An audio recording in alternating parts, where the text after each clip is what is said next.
이문정 연구관이 한명숙 전 총리 사건 제주사와 관련돼서 내가 직무에 배제됐다라고 주장을 했습니다. 대검은 곧장 반박했습니다. 함께 보시죠. 박범계 법무부 장관이 이번 인사 때 이문정 연구관에게 사실상 수사 권한을 부여했죠. 겸직을 통해서. 그런데 임 검사가 내가 직무에서 배제됐다는 주장을 했습니다. 자, 일단 한명숙 수사팀 감찰 주임 검사로 윤 총장이 대검 감찰 3거장을 지정했다. 이문정 검사 포함해서 한명숙 사건 참여검사 전원 의견을 취합해 보고하라. 검찰 3과장을 지정했다는 겁니다. 자, 그러자 이문정 연구관은 수사권 부여받은 지 7일 만에 내가 직무에서 배제됐다라고 주장을 했습니다. 총장이 잘못된 판단을 했다. 어떻게 바로잡을 수 있을지 고민이다. 라고 주장을 하고 나선 겁니다. 그냥 대검은 임 검사에게 사건을 배당한 적도 없다. 사건을 배당한 적이 없기 때문에 배제됐다는 주장은 말이 안 된다. 반박했고요. 총장은 감찰 3과장에게 처음으로 이거 사건을 배당한 거다. 재배당했다는 임 검사의 말 자체가 어불성설이다라고 반박을 했습니다. 사실 이재명 기자, 이문정 연구관은 검찰 조직의 한 사람이긴 하지만 줄곧 윤 총장에 대해서 전면에서 비판적으로 활동을 해왔던 발언들이 있습니다. 그 과정에서 지금 임 검사는 총장에 의해서 내가 직무가 배제됐다라고 주장하고 있고 대검은 무슨 소리야, 배당을 지금 했는데 어떻게 배제되냐라고 반박을 하고 있는데 누구 말이 맞는 겁니까? 진실게임 양서를 가고 있는데 어쨌든 간에 이문정 검사와 다르게 지금 대검의 얘기는 배당한 적이 없기 때문에 직무배제가 아니라는 건데 사실 배당권 자체는 검찰총장에게 있는 거죠. 그런 점에서 뭐 대검의 주장이 틀리지 않다고 볼 수 있는데 어쨌든 간에 이문정 검사는 지금 지난해 9월에 원포인트 인사 나왔었죠. 대검 감찰 정치 연구관이 원포인트로 딱 한 사람만 인사 나왔었는데 결국 그러면서 이제 혼자 어떻게 보면 한명숙 전 총리의 불법 정치자금 수사팀이 위증교사였다. 이게 무슨 얘기냐면 그러니까 당시에 한명숙 전 총리에게 돈을 건넸다는 한만호 전 대표가 법정에서 증언을 뒤집습니다. 돈을 주지 않았다고. 그랬더니 검찰에서 당시에 한만호 전 대표의 교정시설 동료를 증인으로 내세웠는데 그 증인에게 위증을 교사했다는 겁니다. 수사팀이. 그런데 사실 이 사건은 이미 지난해 서울중앙지검에서 한 차례 수사를 통해서 무혐의를 결론을 냈었고 또 이 한명숙 전 총리 감찰을 방해했다고 해서 그것이 이제 윤석열 총장의 징계 사유에도 포함되어 있었죠. 그런데 당시에 그 법무부 징계위원회에서도 증거가 없다 해서 무혐의 처분한 바 있습니다. 그런데 불구하고 이제 계속 지금 임문정 검사를 중심으로 해서 이제 그 사건을 계속 감찰을 하고 있는 거고 거기에 이제 수사권까지 부여하는 조치를 취했던 거죠. 그러다 보니까 이제 갈등이 굉장히 심화된 상황에서 이제 결국은 윤석열 총장이 감찰 3과장에 이 사건을 이제 배당하면서 이제 다시 갈등이 폭발한 게 아닌가 싶은데 글쎄 이걸 뭐 이문정 검사가 계속 지금 본인이 어쨌든 배제됐다는 주장을 계속 하고 있고 또 이제 추미애 전 장관도 오늘 아침에 보니까 이 사건 자체를 다시 돌려줘라 이렇게까지 얘기를 하고 있는데 글쎄 어떤 권한 자체가 총장에게 있고 그것이 이미 징계위원회에서도 문제가 없다고 한 상황인데 이것을 계속 문제 삼는 것 자체가 오히려 정치화하고 있는 게 아닌가 이런 생각도 듭니다. 이 기자, 대법원에 의해서 한명숙 전 총리는 돈을 받은 것 유죄가 선고됐어요. 대법원 이후에는 더 그 이후에 과정이 없습니다.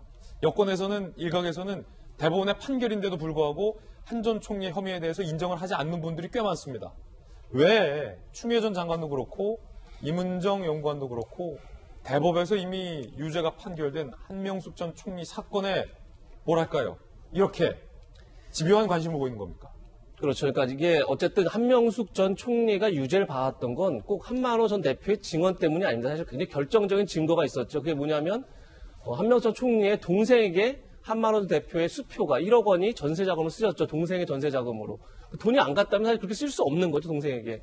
그러니까 아마 여러 가지 이유가 있어서 대법원까지 유죄를 받은 건데 물론 그것과 별개로 만약에 검찰이 위증을 교사했다면 그것도 엄청난 범죄인 거죠. 그러니까 그 부분도 물론 최대한 이제 정확하게 사실관계를 규명해야 하지만 이미 중앙지검에서도 무혐의 처분을 했고 징계에서도 혐의가 없다고 한 상황인데 과연 이것을 계속 끌고 가는 게 의미가 있나? 그러다 보니까 정치권에서는 이제 한명숙 전 총리가 갖고 있는 정치적 상징성이 있죠. 어떤 친노무현계의 어떤 다른 대모 같은 그런 상징성이기 때문에 거기에 그런 것 때문에 정치적 상징성 때문에 계속 이 사건에 집중하는 게 아니야 이런 이제 의혹을 갖는 건데 그래서 이 문제는 이제 어쨌든 검찰이 여러 차례 수사를 통해서 진실을 규명을 노력한 만큼 좀 정리가 필요한 시점이 아닌가 싶습니다. 김영주 의원님. 지금 이제 기자 말씀하신 대로 이 재판의 결과는 다 끝난 겁니다. 이제 그럼에도 불구하고 여권 일부에서 계속 미련을 가지는 것은 1심을 이끌었던 백승은 변호사가 굉장히 변론을 잘했거든요.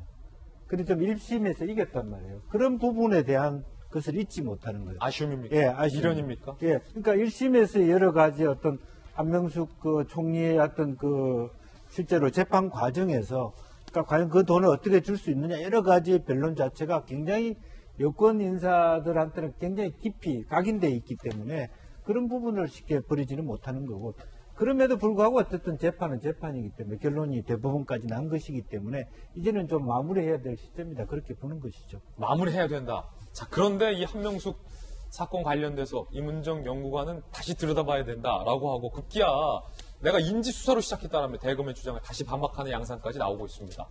자, 그나저나 이문정 연구관에게 수사권을 사실상 부여한 박범계 법무부 장관의 인사와 관련돼서도 검찰과 법무부의 시각은 상이합니다. 대검의 문제 제기와 법무부의 답변 내용도 함께 살펴보시죠.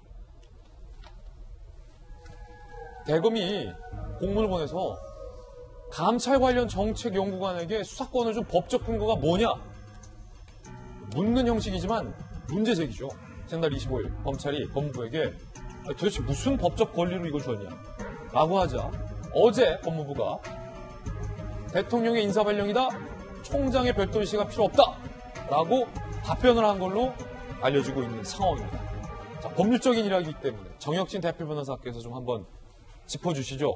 다 맞는 말이에요. 그래요? 왜냐하면 검찰청법 15조에 보면 검찰연구관에 대해서 나오는데 원칙적으로 검찰연구관은 검찰총장을 보좌하면서 기획조사 연구하는 자리지 수사하는 자리가 아니거든요.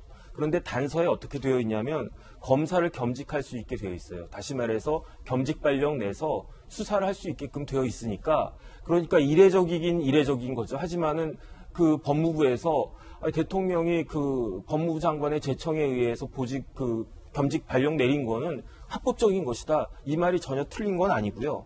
그런데 검찰청법 7조하고 7조의 1을 보면 어떻게 규정이 되어 있냐면 검찰총장이 사건 배당을 하도록 되어 있고 그 배당에 따라서 검사는 그 소속 상급자의 명령에 따라서 수사 등의 임무를 갖다 하도록 되어 있거든요.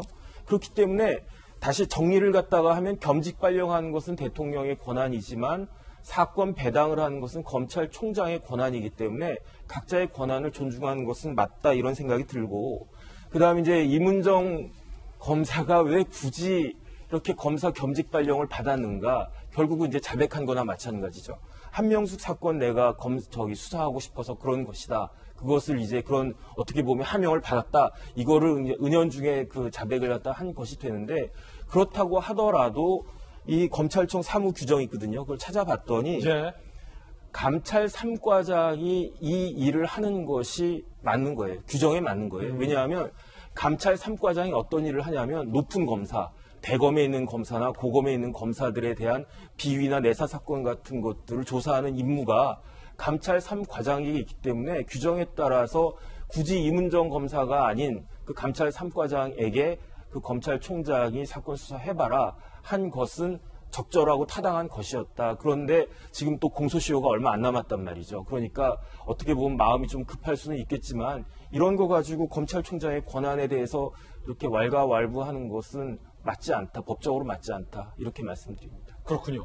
오늘 정혁진 변호사님이 저희 방송을 위해서 여러 사례 또 법적 그 조항까지 다 연구해 오셨군요. 감사드리고.